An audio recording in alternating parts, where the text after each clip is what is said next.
አሁን ሰው ውስጥ ጭንቀት ለምን መጣ? ሀብታሙም ደሃውም ነው የሆነ ጭንቀት አለ ውስጥ።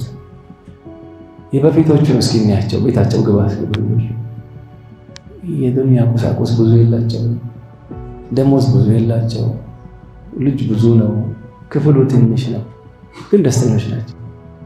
ስሩ ምንድነው? አንዱ ከቁርአን ጋር ያላቸው ትስስር። ሁሌ ቁርአን ይቀራሉ፣ ረመዳን ላይ ብቻ ሳይሆን ወይ ከመግሪብ እስከ ኢሻ አው ተሐጁድ ሰላት ላይ አው ከዙህር በኋላ አልሙሂም ቁርአን ይቀራሉ።